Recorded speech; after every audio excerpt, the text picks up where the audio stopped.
Here are the top stories for today, the 11th of April 2022. NDRRMC assures continuous relief operations for persons affected by Typhoon Agaton. There are much fewer election hotspots this year than there were in the last elections. Number coding scheme in Metro Manila is suspended in the next 4 days. And President Rodrigo Duterte is interviewing his endorsed senatorial candidates as part of the government's information dissemination drive.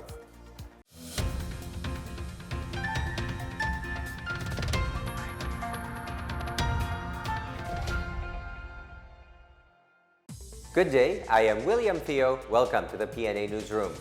A severe tropical storm is approaching the country even as Tropical Depression Agaton remained almost stationary over San Pablo Bay.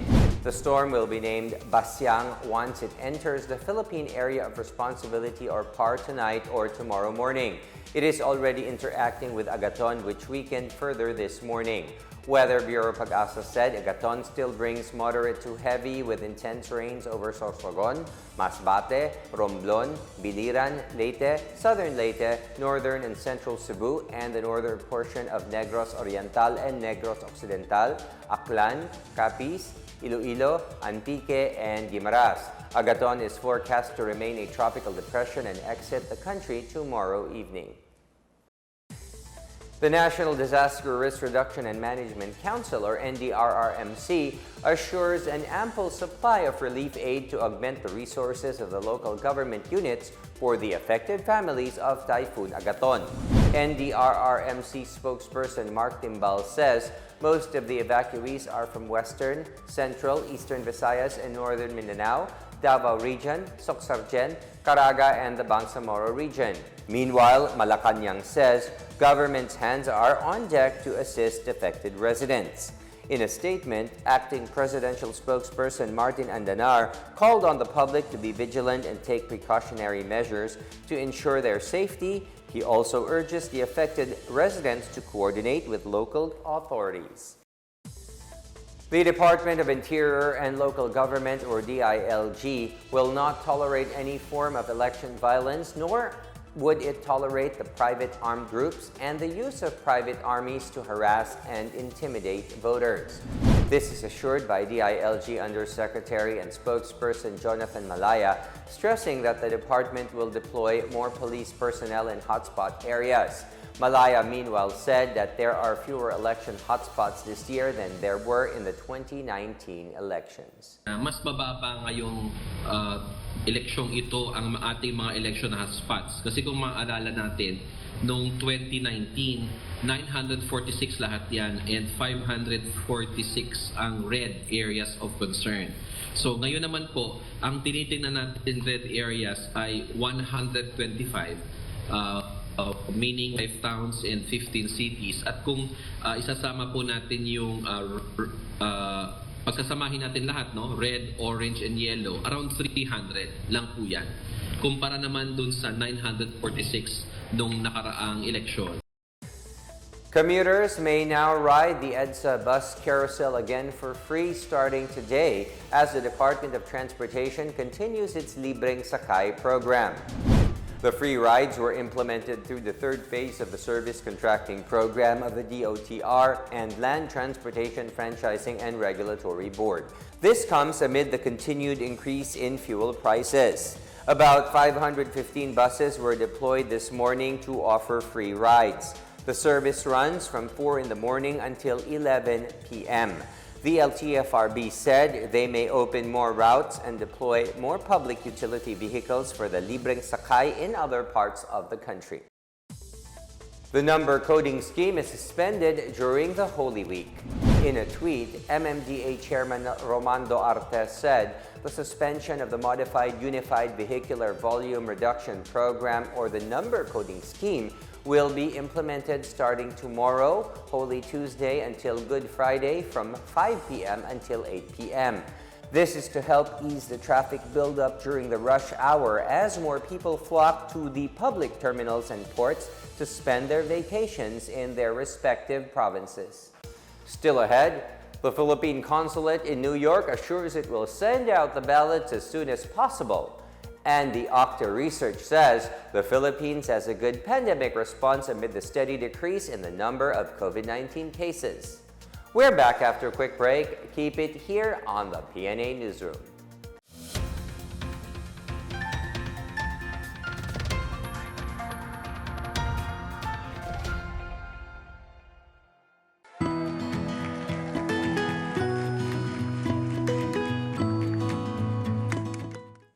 The COVID-19 pandemic has greatly changed our lives for the worse. Lives and jobs were lost and economies reached a meltdown. Thanks to the arrival of safe and effective vaccines, we are one step closer to normalcy. It's time to do our part, get vaccinated for our safety and for our recovery. You are there in that community, go there and have yourself vaccinated by any of the vaccines available. They are all potent, they are all effective.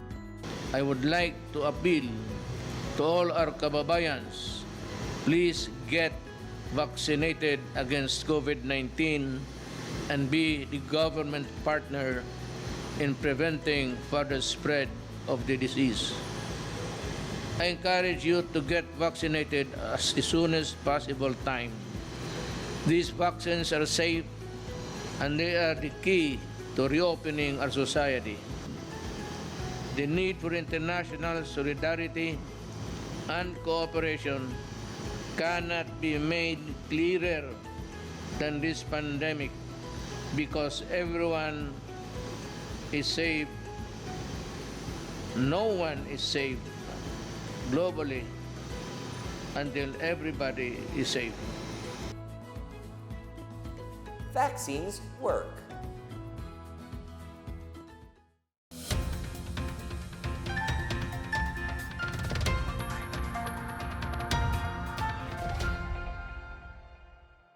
The boxes containing the equipment and election paraphernalia had just arrived at the FedEx facility in New Jersey, while other packages departed from Alaska.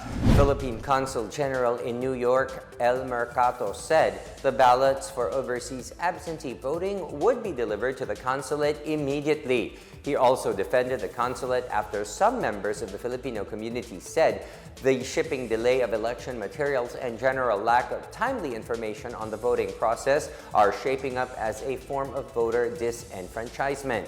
Cato said the misplaced sentiments of some of the Filipinos there do not reflect the sentiments of the Filipino community in the United States, Northeast, and it also does not reflect the position of other kababayans who support the same candidates they are supporting. Booster shots rollout for teens aged 12 to 17 will start once the go signal from the Food and Drug Administration has been given. National Task Force Against COVID-19 Chief Implementer Secretary Carlito Galvez Jr. said the Health Department has already secured a request to the FDA for the Pfizer and Moderna jabs. He added that they are also pushing for a fourth dose to select sectors.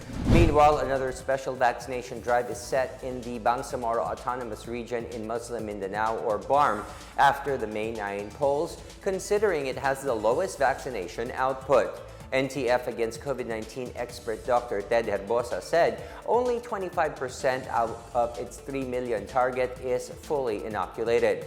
Herbosa warned of the looming COVID-19 surge after the month-long observance of Ramadan. Ang mga binabantay natin yung mga lugar na mababa ang vaccination rates, kagaya ng BARM at ibang areas sa Visayas at Mindanao. Kasi dito pwedeng ma-overwhelm ang ating health system at mapuno na mga ma-hospital na vulnerable cases. So, nag-relax yung mga kababayan natin nung bumaba tayo sa alert level 1 at naipit tayo sa 12 million lang na naka-booster, whereas 66 million na ang may 2 doses. So malayo yung hahabulin. Octa research says the Philippines has a good pandemic response, noting the steady decrease in the number of daily active cases. Octa research fellow Dr. Guido David said the country remains at a very low risk classification, with the nationwide positivity rate staying at 0.06%, while the country's average daily attack rate is still below 1%. umpisa nung nagkaroon tayo ng mass vaccinations, talagang medyo na-control na natin, especially in hospitalization. In fact, ngayon, USEC, over the past 2 years, isa tayo sa pinakamagandang kalagayan ngayon sa Asia, sa Southeast Asia. Parang tayo na ngayon medyo kaingitan ng mga ibang bansa sa Asia dahil sa atin hindi nagkakaroon ng pagtaas ng bilang ng kaso. And siguro first time or one of the few times over the past 2 years na tayo yung isa sa mga pinakamagandang kalagayan sa Asia.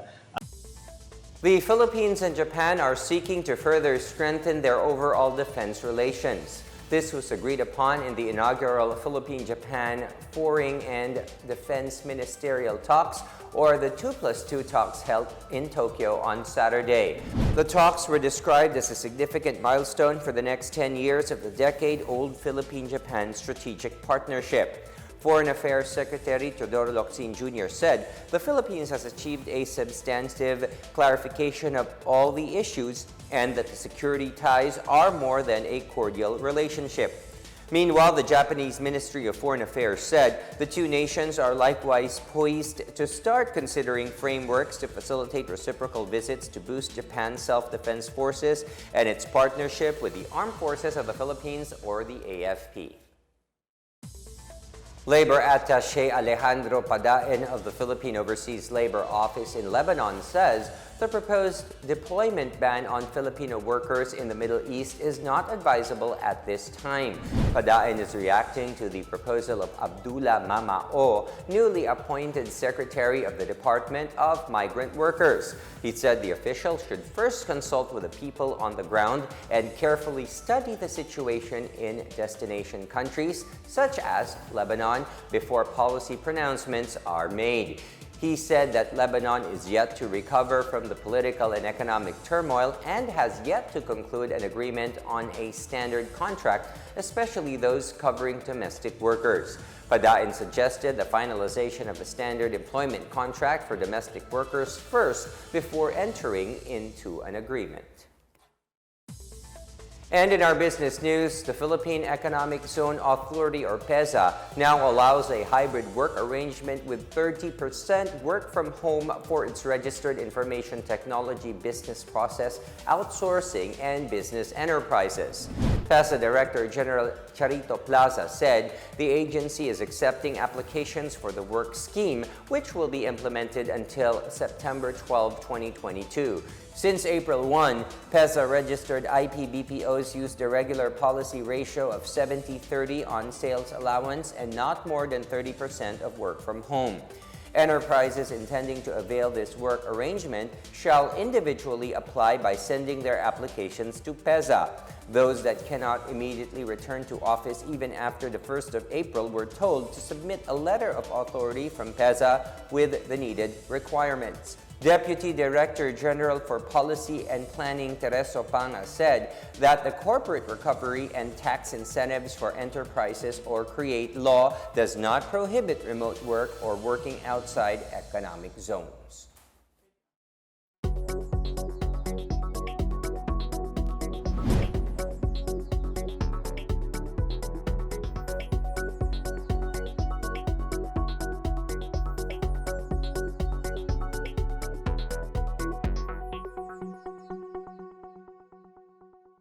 More stories from the newsroom. President Rodrigo Duterte is interviewing his endorsed senatorial candidates as part of the government's information dissemination drive. And the Philippines will send a winning team in the 31st Southeast Asian Games. Details ahead. Stay with the PNA Newsroom.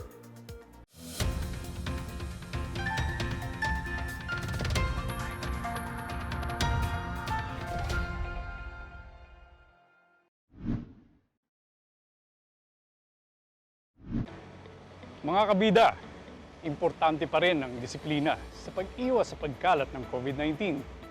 Upang masiguro ang kaligtasan ninyo at inyong mga pamilya, hanapin ang Safety Seal sticker sa inyong pupuntahan. Mapamall man ito, kainan, pasyalan, o kahit na anumang public o private business establishment. Ang Safety Seal ay tanda na ang isang establishment ay sumusunod sa minimum public health standards ng gobyerno upang maiwasan ang pagkalat ng COVID-19. Ating tandaan, bida ang may tatak, #SafetySeal para sa ligtas na pamilya, ligtas na bayan.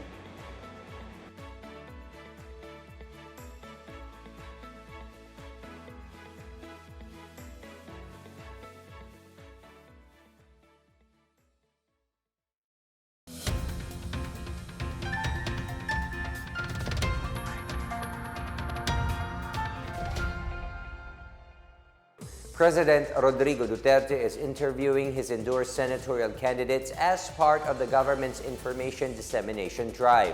The palace said the president's chatroom aims to introduce senatorial candidates and their platforms. Its first episode featured two PDP Laban vets, namely former Presidential Anti-Corruption Commission Chair Greco Belhica and House Deputy Speaker Rodante Marcoleta. Presidential Communications Operations Office Secretary Martin Andanar said viewers would benefit from knowing about the candidates Duterte personally endorsed. PTV4, in partnership with the Commission on Elections and the PCOO, launched the Chatroom last month. Andanar has already interviewed presidential candidates Ferdinand Bongbong Marcos Jr., Manila Mayor Isko Moreno Domagoso, Senator Manny Pacquiao, Ernesto Abella, and Yodi Di Guzman. Authorities in Nueva Vizcaya arrested an Anakpawis party list nominee who had been in the run for nearly a year. Anakpawis party list Cagayan Valley coordinator Isabelo Adviento was arrested at a fast food restaurant in Barangay Luyang, Bayumbong on Friday night. Adviento has a standing arrest warrant for illegal possession of firearms, ammunition, and explosives issued by the Tuguegarao City Regional Trial Court in 2021. Reports say Agaton allegedly heads the Regional White Area Committee under the CPP and PANDF. He is also being linked with the regional coordinator of Makabayan Bloc, Cagayan Valley, Agnes Messina, who was nabbed for murder in Apari, Cagayan in February. And in sports, the Philippines vows to send a winning team to beat even Vietnam in the 31st Southeast Asian Games in Hanoi next month. Vietnam, as the host country, has 965 athletes with a bold prediction of winning 140 gold, 77 silver, and 71 bronze medals.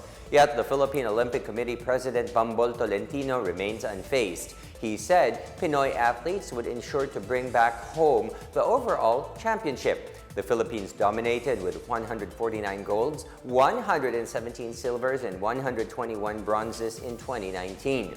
Meanwhile, the Philippine national boxing team returned from a victorious campaign in the 2022 Thailand Open International Boxing Tournament. Rojen Ladon, Risa Pasuit, and Herji Bakyadan snared gold medals, while Clark Bautista and Ira Villegas secured silvers. Association of Boxing Alliances in the Philippines Secretary General Marcos Manalo said this gave them a clearer view of what to work on in preparation for the SEA Games. Several gasoline and LPG stations in Iligan City failed an inspection led by the Department of Energy for selling substandard products. Arafia Kiram has the story. The Local Price Coordinating Council or LPCC together with the Department of Energy or DOE conducted a joint inspection among gasoline stations and liquefied petroleum gas stores in Iligan City to ensure good quality and security of supply of petroleum products. DOE said that oil companies, gasoline station operators, and LPG dealers that will violate the rules and regulations will be sanctioned. In cases na naamay mag-violate in terms of quantity, murag nag-shortchange sila or gamay ang ilang ginahatag na murag kantidad or nagbaba sila sa tolerable limit, kami sa Department of Energy mag-impose gud ni og fines and penalties by issuing them an inspection report as well as a show cause order na dapat within 10 days magbuhat sila corrective measure as well as ang ilahang explanation under oath nganong na komito nila ng mga violations. During the inspection, it was found out that out of the 5 gasoline stations inspected, 4 have violations. These include outdated calibrating buckets, no calibration logbooks, no free tire air pressure filling, prices on the price display board and dispensing pumps that do not match, and dispensing in inappropriate containers. Moreover, of the 3 LPG establishments inspected, one has no standards compliance certificate while another one has one underfilled LPG cylinder. Meanwhile, Iligan City Permit and License Division's licensing officer, Maria Rodora Omlero, reminded the owners of the gasoline and LPG stations to be compliant with the requirements of DOE and to provide fair services to the public. Atong panawagan sa owners sa mga gasoline stations to be compliant sa requirements sa DOE kay it is for our safety pod. Let us be fair to other people nga maayo pod ang atong paghatag sa atong serbisyo nato sa ila. The LPCC is composed of CHO, Permits and Licenses Division of City Mayor's Office, Department of Trade and Industry, Bureau of Fire Protection, City Information Office, and Philippine Information Agency. For the PNA Newsroom, Arafia Kiram of PIA Iligan City and Lanao del Norte.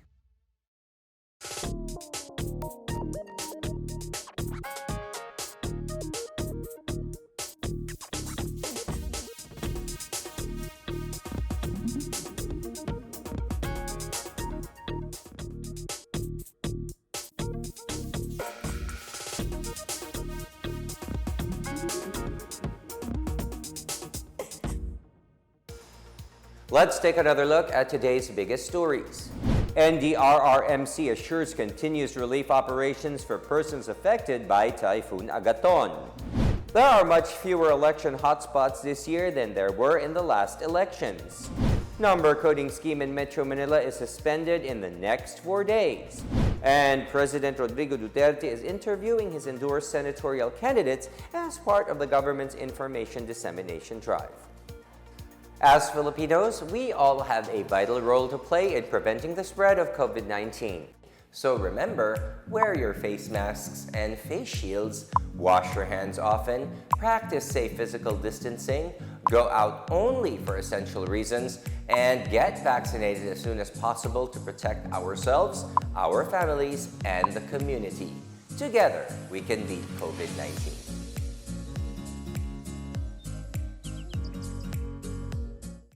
Thank you for watching another episode of the PNA Newsroom.